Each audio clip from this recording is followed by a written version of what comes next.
back. WNST, Towson, Baltimore, and WNST.net. It is Pittsburgh week around here, which brings certain angst to me, but I know my next guest covered a couple of Steelers-Ravens games back in the day. Longtime NFL reporter, now doing her thing with HBO and Real Sports, and I follow her, and we only get her on once or twice a year, but anytime I'm feeling a little down about things, a little pick-me-up, her voice brings hope to the airwaves here. We welcome the one, the only Emmy-winning journalist, it says so on her Twitter, Andrea Kremer joins us here again to talk to us. What's going on, Andrea? How's life?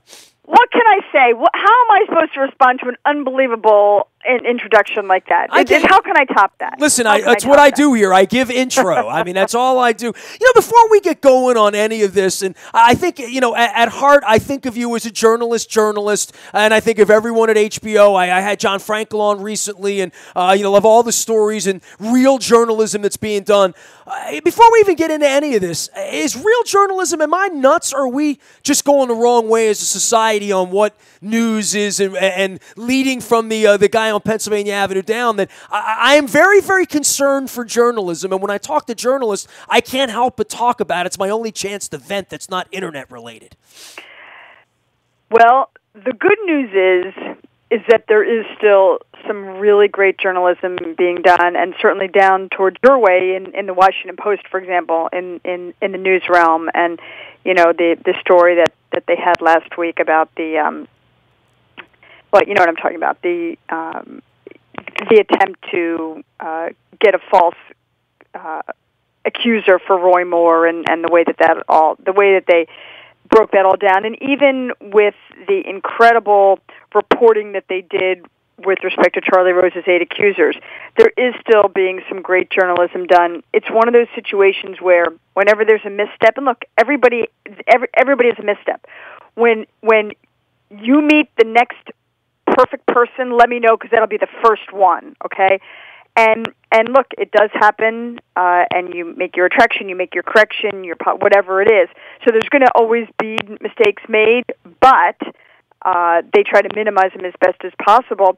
And they are the ones on the print side, to me, who really are carrying the torch right now, led by Marty Barron, certainly at the Post. And then on the television side, I think one of the things that makes Real Sports unique, and maybe you and John Frankel discussed this, is that there's no partnerships with HBO, so they'll quote-unquote take anybody on. They don't have allegiances to someone. They don't have to sit and go, oh, we better not piss these people off because they'll take away our property. And I think the public would be astonished at how much of that goes on, right? Oh, it goes on. Like from the really Pharaoh story with Weinstein and just what happens at the top. And, I own a radio station here, and I know all the executives around here, and, I know a lot of the politics. Just go on a local level. You're talking tens of millions of dollars and being in business with the NFL, which is, maybe take me to my next point where the NFL comes into this thing. This is a really rocky time for the NFL. Andrea, I went to the Ravens game again this week. There were 15,000 empty seats. They're not empty seats that are unsold. There are people who bought tickets who aren't using them. There were 30,000 empty seats last week when the Houston Texans came in because people don't like going to night games around here. We got some real problems in Baltimore being in the middle of it, and I'm trying to build a house around how all of this, from Roger Goodell and Ray Rice, to how the teams are being run, to how players are being perceived, to how the Ravens spend all of this money on new televisions inside of their facility and having this giant scoreboard, and people aren't even coming to the games when they bought the tickets. It's really a weird time for Goodell, for Jerry Jones, and threats. Boy, the NFL, something's going to happen here that the tectonic plates are going to shake, because they just can't continue to be this rocket ship that goes up. The NFL has some dark times ahead here, and they have a lot of things to face. Right. It does feel unsustainable, doesn't it? I think, on one hand, I think that you have a group of people who, okay, I don't want to deal with this problem and this issue, and the whole Goodell's contract is just, I'm sorry, but do you think the average person wants to hear about a guy who might only make $30 million or $22 million? It's tough. It's really, it's so out of touch with reality. So you have these issues, and then you may sit there and go, oh, wow, I just want to watch football.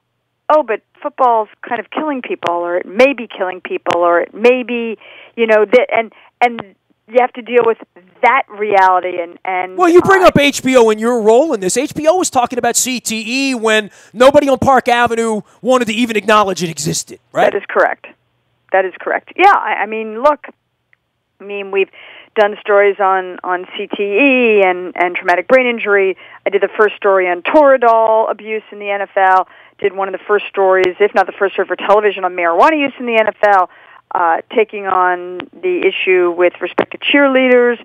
Are you saying that when they see you, they don't necessarily want to give you a hug and say, "Hey, Andrea"? Well, here's the thing. This is what I think is really important. It's not like anybody, and I can certainly speak for HBO where I work, okay? It's not like anybody sits there and says, "Hey, let's take on the NFL."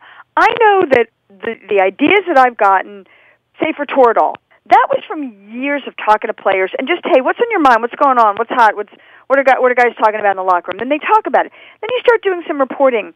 And, Nestor, here's the key. You always represent both sides. You don't have an opinion. You keep it fact-based. When you do that, I think it's really hard for people to say, "Oh, well, you've got a grudge, or you're taking me on." No, I've loved football since I was 8 years old, okay? It's not about that. It's about looking at issues that arise, issues that are important to players, issues that are important in society, whatever it is. I mean, if I do a profile on Robert Kraft, as I did coming off the Super Bowl, that's not a puff piece. That's a profile of one of the highest, ranking and most well-known individuals in any sport, okay? But then you can go and you do a story on as I say, on marijuana use, on other issues that exist out there. And as long as you're fair, you represent both sides, then I think that we're doing our jobs, and I think we're doing a very important and necessary job. Andrea Kremer joining us here. She is Andrea_Kremer. That's Kremer, Emmy-winning journalist, our pal from HBO and Real Sports. All right, so a couple of things, obviously, in your purview here over the last couple of months of stuff that you've covered, moving on to the NFL and wagering and DraftKings and, all the fantasy sports. And, I spent time with Ted Leonsis and his family down with Monumental Sports. They're into this esports thing. Andrea, I don't even know what the hell it is, and I don't think I'm ever going to find out what it is because I think it happens in a computer screen where I'm doing things like watching your journalism or trying to create my own at this point. But we're in some different weird places. And look, they've been gambling over across the pond, Wimbledon. I mean, you've covered this stuff, and they'll gamble on anything over there, right next to the beer stand or right next to where you get a pretzel or a hot dog or whatever, or a bratwurst over there. America's been really weird on this, and I think with thrown games and crookedness in Vegas, and should we have this in Atlantic City, and should we have this everywhere? Then the internet came, and offshore, and all this stuff. And as a radio guy, I was always told if we took the ads from the old bet here, bet US, bet there, from there, and if it came down, my FCC license would be in jeopardy if I took that money. So really? There was all sorts of stuff happening when the FBI decided to go after this thing. And look, man, as we found out, with the guy running the country, right? I mean, there's a million things we can go after, and baseball antitrust, a million issues out there. But the gambling and the football thing now has made its way to the top of all of that. And it's interesting that you obviously it's very timely that you bring this up today, because the case involving Governor Chris Christie, who has been trying since 2011 to legalize sports betting in New Jersey, it has failed 5 times in the courts, but today is being heard in front of the Supreme Court of the United States. A decision is expected to be rendered in the spring or the summer. And Nestor, very simply, without any hyperbole, if the Supreme Court votes in favor of Christie allowing legalized sports betting, you're going to see a sea change overnight in this country. 20 states filed what's called amicus briefs, which is in support of New Jersey. And there's no question that for the first time, in fact, Washington Post poll indicated that the majority of Americans are in favor of legalized sports betting. We did a big story on this. I did a big story on this for Real Sports in our October show. And you just alluded to this. So people understand, legalized sports betting single game wagering is only allowed in the state of Nevada. And it is worth approximately, best guess estimates, $5 billion. But illegal wagering in the rest of the country, and it's, as you mentioned, it's offshore, things of that nature, estimates are at $150 billion. But I've also seen it up as much as $400 billion. Okay, so Christie, regardless of what you think about his politics and what you think about his beach going and what you think about his bridge closings, and that's all fair game. I'm disturbed because I watched him dance at a Bruce Springsteen concert at the Barclays Center last year. But right, exactly. But you know what? But he's saying, hey, why don't we have some of that money? Why don't we tax it? And why don't we use it to help our state? And basically, we talked to the people in Vegas, and they said, you know what? Yes, there's been point shaving and game fixing, ASU and Tim Donaghy and the NBA, the referee, and things of that nature. But you know what? The guys here in the desert, they're the ones that actually discovered this because they are the most closely monitored entities that when it comes to gambling anywhere. And if it's regulated, look, finally, the NBA, led by Adam Silver back in 2014 in an editorial in the New York Times, he comes out and says, look, let's get it federally regulated so that we know that it's going to be watched over, and then we're living in the dark ages if we don't think that this is happening and that we should at least get something out of it. And then the other leagues have started to soften. Obviously, you've got the NHL, which has expanded in a huge way. The Golden Knights are doing better than anybody thought. And then, of course, the NFL, who has really been, the most intransigent of the major professional leagues, but still is committed to having the Raiders there. And when I talked to Chris Christie, he basically said, game over. The fact that they've done this, you can't say that it affects the integrity of the game, then you move one of your franchises there. So it's a fascinating story. And even if my guess is that even if the Supreme Court does not rule in favor of New Jersey, that I think you're still going to see federal legislation that will come out involving legalized sports betting in this country. Andrea Kremer with the scoop on that. You can check that out. That's up at the HBO, right? They can still grab that piece from a couple months ago you did, right? Yes, it was on the October show, so it should be still available. HBO Go, HBO Now, things of that nature. Yeah, I'm an HBO watcher. I actually ran into David Simon on the street the other day, so I gave him a hard time. I got HBO people all around me, Andrew. We love that. That's just one more reason to love you, Nestor. I subscribe. I'm a paying customer. I'm a Bill Maher watcher. What can I say? She's Andrea_Kremer. That's Kremer. If you want to follow her. All right. Last thing, the Collins story.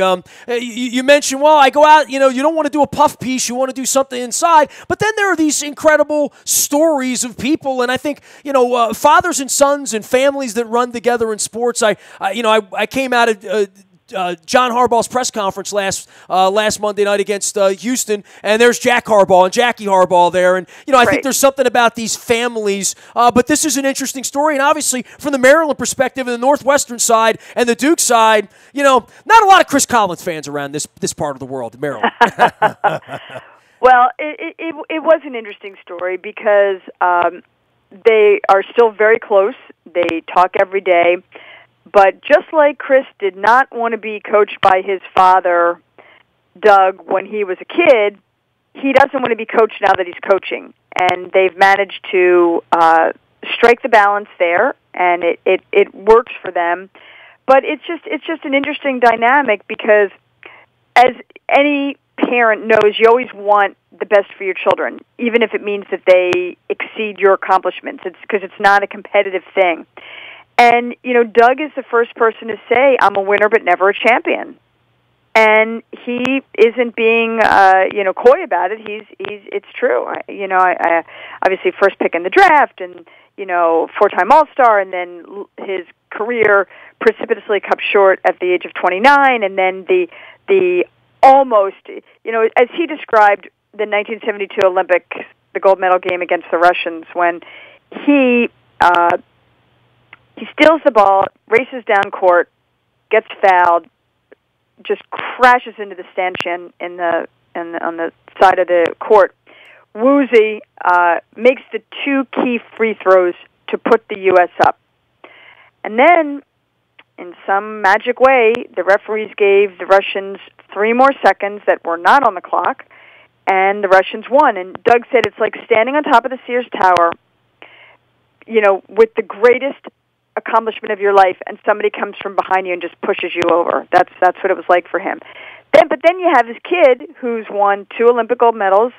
He's won a national championship as a coach at Duke, and he's already won more championships than his father has. And it's just an interesting way to see how they manage this, and how they Doug doesn't live vicariously through Chris, but boy, does he, as you'd hope most parents do, he really wants the best for his kids, and he will do anything that he can to help his son. Well, the story at Northwestern's incredible, taking over sort of a moribund place, right? A place where you can't win, right? Yeah, I mean, look, Chris admitted it's been the laughingstock. He should know. He grew up 15 minutes away from there, so he was recruited by there to play, and it's kind of like, are you kidding me? Why would I go there? I'm going to go to Duke. But listen, if he had his druthers, and he's got a long way to go, but we all want to aim high, right? I think he'd like to turn Northwestern into the Duke of the Midwest. Look, it's all about recruiting and things of that nature, but for him in his 4th season to overcome a 77-year drought and get Northwestern into March Madness was tremendous, and then to actually win a game. So I think that they're on the right track, but it's always easier to get to the mountaintop, very, very hard to try to stay up there, as they've learned a little bit of a rocky season to start this year, but still a long way to go. Andrea Kremer joining us here from HBO's Real Sports. You can follow her at Andrea_Kremer out on Twitter. Hey, I was just reading your bio out on HBO. I didn't realize that was your story on Bikram Chowdhury. I didn't see the story. I didn't catch that piece, but I'm a yoga guy, right? I do a lot of hot yoga, and I've obviously been to Bikram Yoga and the 26 poses twice, and I've done, and I saw the headlines from all of that, but that's fascinating. Was our story. Yeah, well, I mean, wow. Well, I'm going to have to send that to you, because that. I've been doing this a really long time, and I'm as proud of that story as any I've ever done. Wow. Because I think that, and you'll appreciate this as someone who really understands this concept. We spent a good 8 months investigating this, and my producer, who was just absolutely incredible, really, this was years in the making for her. And after the story aired, and it's about sexual assault in Bikram Yoga by a man named Bikram Chowdhury, who I don't think people realize that Bikram Yoga was actually a person. And it's also, by the way, Nestor, little prescient, because what the accusers said about Bikram is what we're seeing now all over the country. Yeah, I was going to say, you say a trend. It's not something we want to hear. But obviously, in the last 2 months, it's the biggest story in America right now, all the way through. And a year ago. It'll rightfully find its way to Pennsylvania Avenue, I should hope, at some point. But you didn't hear a lot of these kinds of exposés being done by journalists last year. We had 3 victims on camera speaking about their issues. And the thing I started to say that I'm most proud of is that we were reached out to by a number of sexual assault and domestic violence advocacy groups, basically saying we're putting this story on our watch list. Everybody needs to see this. They need to, know they're not alone if they've been victimized in this way. And the idea that you're making an impact in the bigger picture is very important. And I think that what we found was pretty significant, and I'm very proud of that investigation and that story. All right, I'm going to go try to find it somewhere, because I did not see it, but I will go watch it. Andrea, I appreciate you always taking our call, coming on, and being such a great guest. I appreciate your work, and I'm sorry I don't bump into you and rub elbows as much anymore on these Sunday night games you're running around, but you did your time on NFL sidelines. Yes, I did. Even though I will tell you that for me, and we did a number of them on Sunday Night Football, and they're coming up this weekend on Sunday Night Football, but the Pittsburgh-Baltimore games were almost, it was just triage. I mean, it was unbelievable. It was I've said this to people. It's the most vicious, violent, brutal game that I can matchup that I can remember since the Niners-Bears rivalries in the mid to late 80s, it was like a bloodbath. I mean, that's what it was like, and it's based on the fact that you've got two teams, two franchises that seriously do not like each other. This is not a newsflash, to you and to your listeners. But boy, it makes for some pretty intense action. And look, your Ravens, they're hanging in there. Just where John Harbaugh wants them, nice and quiet. Nobody's talking about them. Everybody's talking about Pittsburgh and New England. But believe me, that Ravens team is a team no one would want to see in the postseason. Andrea, I appreciate you making my show better, and and anytime I need a little pick me up, your voice alone just gives me hope. Well, thank you. I appreciate that, and I want to say to you in particular, to Jen, on behalf of all your listeners, a healthy, wonderful 2018 ahead. It is always a pleasure to talk to you, and I hope that we can do so again soon. All right, and I need to promote We Need to Talk, too, because I do keep an eye on that, too. So I forgot to throw that in. But we have a special show on December 19th, our year-end show, so it should be a really good one. I'm a huge fan of Amy Trask. Don't tell her. My pal. Yep, she's the best. See you soon, Andrea. Thank you. All right, thanks, Nestor. There she goes, Andrea_Kremer, Emmy Award-winning journalist and chief correspondent at NFL Network, as well as at Real Sports, HBO, and CBS's We Need to Talk. She does it all. Andrea_Kremer, that's Kremer, if you are looking for her out on Twitter. You can find me out in the buyatoyota.com audio vault 24 hours a day from anywhere in the world on your mobile device by downloading the TuneIn Radio app. We do come in crystal clear, no static at all, just like Steely Dan sang, from anywhere your mobile device goes. Morning newspaper ships digitally to your email inbox at 7 a.m. in time for coffee each and every morning. All brought to you by Planet Fitness and PlanetFitness.com, where it's still $10 a month. Never any commitment. You can learn more and get some inspiration at PlanetOfTriumphs.com. Last but never least, our WNST Tech Service. Breaking news happens first on your mobile device. It's all brought to you by Coons Ford of Security Boulevard. Dennis will be here on Thursday driving you home from 3 until 5. It is the SSV on WNST. Nasty at WNST.net finds me on Facebook, Twitter, LinkedIn, Snapchat, Instagram, streaming live on our Facebook, as well as our YouTube WNSTV channel. I am Nestor. We are WNST.net, AM 1570, and WNST Towson, Baltimore, and we never stop talking Baltimore sports.